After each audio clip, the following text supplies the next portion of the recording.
Quando a gente pensa em Natal, a imagem que vem à mente é quase sempre a mesma, né? A manjedoura, o bebê, os magos. Mas hoje a gente vai usar a análise do apóstolo Paulo para dar uma espiada no que aconteceu nos bastidores, sabe? Na parte jurídica e espiritual daquele primeiro Natal. Olha, a ideia central dessa análise é a seguinte: o Natal revela uma transformação radical na nossa condição.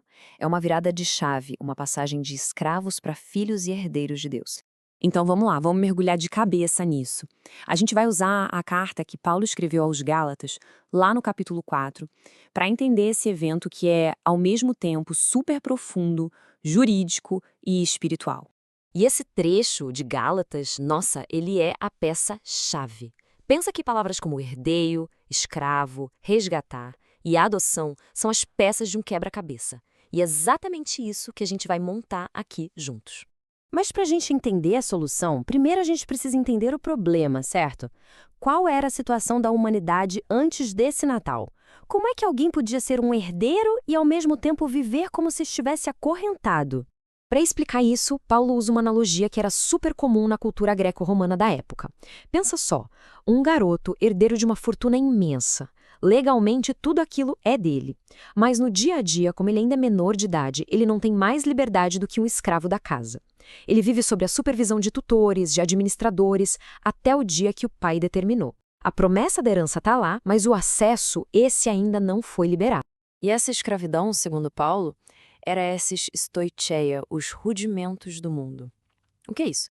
Pensa como se fosse o ABC da existência humana tentando se dar bem com Deus por conta própria, sabe? É aquele sistema de tentar agradar a Deus seguindo um monte de regras, um sistema que, no final das contas, só mantinha todo mundo preso. E a lei de Moisés, onde é que ela entra nisso tudo? Bom, a lei em si não era o problema, muito pelo contrário, ela funcionava como um pedagogo, um guardião.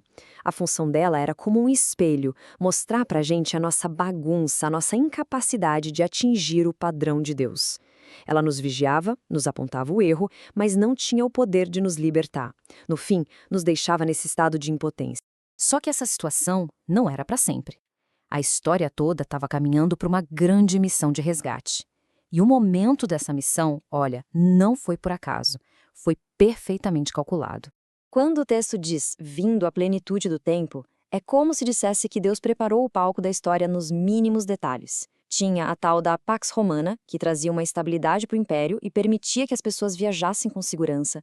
Tinha a língua grega, que era tipo o inglês da época, todo mundo falava, o que ajudou a mensagem a se espalhar muito rápido. E, talvez o mais importante, existia uma fome espiritual generalizada. As pessoas estavam buscando algo mais. E o Redentor que Deus enviou precisava ter duas qualificações, digamos assim, que eram cruciais. Primeiro, nascido de mulher. Isso significa que ele se tornou um de nós, de carne e osso, para poder nos representar. E segundo, nascido sob a lei. Quer dizer, ele se colocou voluntariamente debaixo de todas as exigências de Deus e cumpriu tudo perfeitamente, exatamente onde a gente falhou. E é aqui que a história chega no seu ponto mais alto. Porque o resultado desse resgate é algo muito, mas muito maior do que um simples perdão. É uma coisa que muda absolutamente tudo. A palavra que o Paulo usa no grego para resgatar é exagorazó. Sabe o que ela significava? Era um termo usado no mercado de escravos. Quando alguém comprava um escravo com o propósito de libertá-lo para sempre, sem nenhuma dívida, usava essa palavra. Cristo pagou o preço não para nos ter como seus escravos, mas para nos dar uma liberdade total e definitiva. Ok, mas o que essa liberdade significa na prática, em termos legais? Lá no tribunal divino, qual é o veredito que essa ação provoca?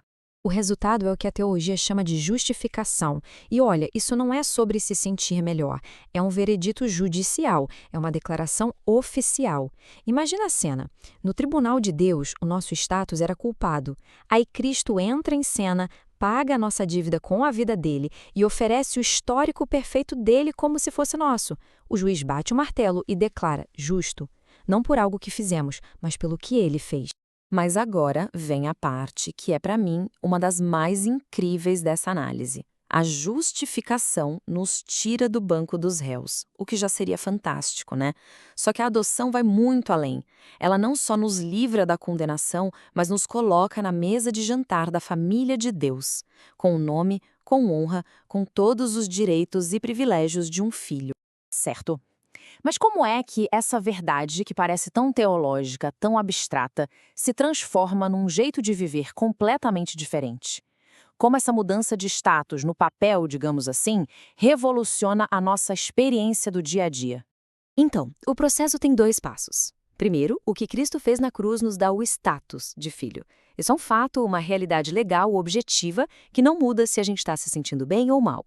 E depois vem a obra do Espírito Santo dentro de nós, que nos dá a experiência de ser filho. É um testemunho interno que a gente sente.